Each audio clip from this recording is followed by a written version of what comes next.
السلام علیکم۔ میں ہوں محبوب علم، آپ دیکھ رہے ہیں میرا یوٹیوب اور فیس بک ڈیجیٹل چینل۔ جس طریقے سے شاہ محمود قریشی صاحب کو کل اڈیالہ جیل کے بہر سے گھسیٹ کر زبردستی پولیس ایک گنڈے کی صورت میں اس کو لے کے گئی، جتنی بھی اس کی مذمت کی جائے وہ بہت ہی کم ہے، کیونکہ شاہ محمود قریشی صاحب 2 دفعہ اس پاکستان کے وزیر خارجہ رہ چکے ہیں، جنہوں نے پاکستان کی بیرون ملک خدمات سر انجام دی، پاکستان کے امیج کو بہتر طریقے سے پیش کیا، اور اس انسان کے ساتھ اس طرح کا سلوک، یقین کرے کل سیاست سے میں نے توبہ کر لی کہ پاکستان کی سیاست کتنی بے رحم ہے کہ یہی ملازمین جو سرکاری جو شاہ محمود قریشی صاحب کے آگے پیچھے گھوما کرتے تھے، آج وہی لوگ گھسیٹ کر ان کو لے کے گئے وہاں سے۔ کم از کم ان کے سفید بالوں پر رحم کر لیتے، ترس کھا لیتے۔ بے شرموں نے تمام بے شرمی کی جو حدیں ہیں وہ پار کر دیں۔ جب سیفر کیس میں سپریم کورٹ نے شاہ محمود قریشی کی ضمانت منظور کی اور اختلافی نوٹ بھی جسٹس صاحب نے لکھا، جو واضح طور پر انہوں نے کہا کہ کسی ایک پارٹی کو سیاست سے اور الیکشن سے دور رکھنے کے لیے تمام تر یہ حربے کیے جا رہے ہیں جو کہ نہیں ہونے چاہیے۔ اور اس کے بعد جیسے ہی وہ سیفر کیس میں ضمانت پر روبکار ان کی سائن ہوتی ہے، وہ باہر آنے لگتے ہیں، تو راولپنڈی کے اسسٹنٹ کمشنر نے 3 MPO کے تحت ان کو جو ہے وہ 15 دن کے لیے نظر بند کرنے کا فیصلہ کیا، کہ کیونکہ یہ 9 مئی کے اندر شامل تھے، تو جیسے یہ باہر آئیں گے تو دوبارہ جو حالات ہے وہ خراب ہو سکتے ہیں۔ تو شاہ محمود قریشی کو دوبارہ 3 MPO کے تحت جو وہ گرفتار کیا جاتا ہے، اور اگلے ہی دن جو وہاں کے جو کمشنر تھے انہوں نے یہ اپنا جو لیٹر تھا 3 MPO کا انہوں نے واپس لے لیا، اور یہ کہا کہ اب جو ہے وہ شاہ محمود قریشی ہمیں خطرہ نہیں ہے، وہ بہر آ کے حالات کو خراب کریں گے، تو لہٰذا اگر وہ کسی اور کیس میں نہیں ہے تو 3 MPO کا جو لیٹر ہے میں واپس لیتا ہوں۔ کیا ایک دن پہلے جب شاہ محمود قریشی صاحب ان کو لگتا تھا کہ وہ باہر آ کے ماحول خراب کریں گے اور گناہ گار بھی تھے ان کی نظر میں، تو ایک ہی دن کے اندر وہ ڈرائی کلین ہو گئے، انہوں نے آسانی کے ساتھ وہ لیٹر واپس لے لیا؟ یہ سوچنے کی بات ہے۔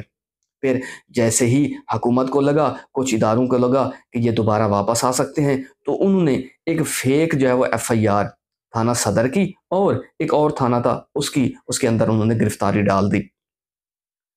اب سب سے جو سوچنے والی بات یہ ہے کہ جب شاہ محمود قریشی صاحب کی بیٹی نے لاہور ہائی کورٹ کے اندر جون کی تقریباً یہ بات ہے جب انہوں نے پٹیشن دائر کی کہ ہمارے والد کے خلاف کتنی FIRs ہیں، ان کی لسٹ پیش کی جائے، تو آپ کو اچھے طریقے سے یاد ہوگا کہ وزیر دفاع نے اور باقی اداروں نے جو رپورٹ پیش کی کہ شاہ محمود قریشی کے اوپر کوئی ایسی FIR نہیں ہے، یعنی کہ تب 9 مئی کی کوئی FIR نہیں تھی جون کے اندر، اب دسمبر کے اندر FIR آ گئی ہیں، وہ بھی 2۔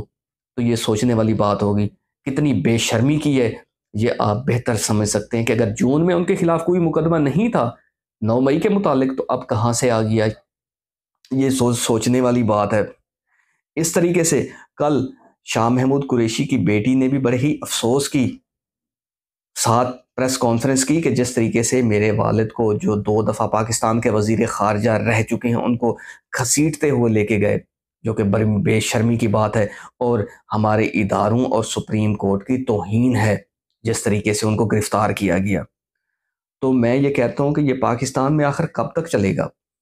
کیا کسی سیاسی جماعت کو دور رکھنے کے لیے کیا یہ جتنے بھی نام اعمال جو پیش کر رہی ہیں گورنمنٹ، نگران حکومتیں، الیکشن کمیشن، کیا یہ ٹھیک ہے؟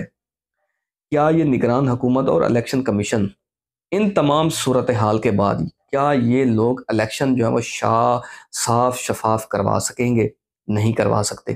یہ جو عبوری گورنمنٹ ہے یہ تو انہوں نے اپنا ٹائم گزار لیا، یہ اب کہہ سکتے ہیں کہ یہ آکسیجن پہ چل رہے ہیں۔ اتنی بڑی بدقسمتی ہے کہ آئین میں جو ایک عبوری حکومت کی میعاد مقرر ہے، یہ کہیں اس سے آگے جا چکے ہیں۔ میں اس حکومت کو مانتا ہی نہیں، جو کہ سراسر غیر قانونی طور پر بیٹھے ہوئے ہیں۔ کیا الیکشن کمیشن کو یہ نظر نہیں آتا کہ جس طریقے سے گرفتاریاں کی جا رہی ہیں، وہ بھی الیکشن کے دور میں، جب الیکشن ہونے والے ہیں، جب ہر پارٹی کو اس کا رائٹ ہے کہ وہ جلسے جلوس کرے، لیکن PTI کو یہ حق نہیں مل رہا؟ سیدھی سی صاف سی بات کر دیں کہ بھائی ہم نے آپ کو الیکشن نہیں لڑنے دینا، تاکہ ہر انسان مینٹلی طور پہ یہ تیار تو ہو جائے کہ اس نے اب ووٹ نہیں دینا۔ اگر آپ لوگوں نے اسی طریقے سے بدماشی کی اور ایک خاص جماعت کو ووٹ کاسٹ کرنے کی اجازت نہیں دی گئی تو مجھ جیسے بہت سے نوجوان ہوں گے جو اس ملک میں اس دفعہ ووٹ کاسٹ نہیں کریں گے۔ اگر آپ نے زبردستی ووٹ کاسٹ کرایا تو معذرت کے ساتھ ہم الیکشن میں حصہ نہیں لیں گے۔ ہمیشہ ہر جمہوریت کے دور میں اسی طرح ہوا ہے پاکستان کے ساتھ۔ آخر یہ کب تک چلتا رہے گا؟ دیکھ لیں کہ بنگلہ دیش جو ہے وہ کہاں پہنچ چکا ہے، انڈیا کہاں پہنچ چکا ہے۔ کیا انڈیا میں ادارے اس طریقے سے الیکشن میں انوالو ہوتے ہیں جس طریقے سے پاکستان کے اندر ہو رہا ہے؟ دنیا کہاں سے کہاں پہنچ گئی۔ بنگلہ دیش کب آزاد ہوا اور دیکھیں کہاں پہنچ گیا ہے۔ ریسنٹلی آپ افغانستان کی مثال لے لیں، چند ہی دنوں سے آزاد ہوا ہے، آج بھی اس کا جو پیسہ ہے وہ ہم سے زیادہ مستحکم ہے۔ کیا ہم اسی طرح آپس میں لڑتے رہیں گے، جھگڑتے رہیں گے اور ہمارا عوام کا کیا بنے گا؟ آخر یہ کب تک چلے گا؟ پاکستان کے اندر میجورٹی جو حکومتیں ہیں وہ اسٹیبلشمنٹ نے کی۔ کیا اسٹیبلشمنٹ نے پاکستان کو کچھ نیا دیا؟ کیا وہ ہم کیڑے مکوڑوں پر چھوڑ دیں گے کہ آپ حکومت کریں، آپ عوام کی رہنمائی کریں؟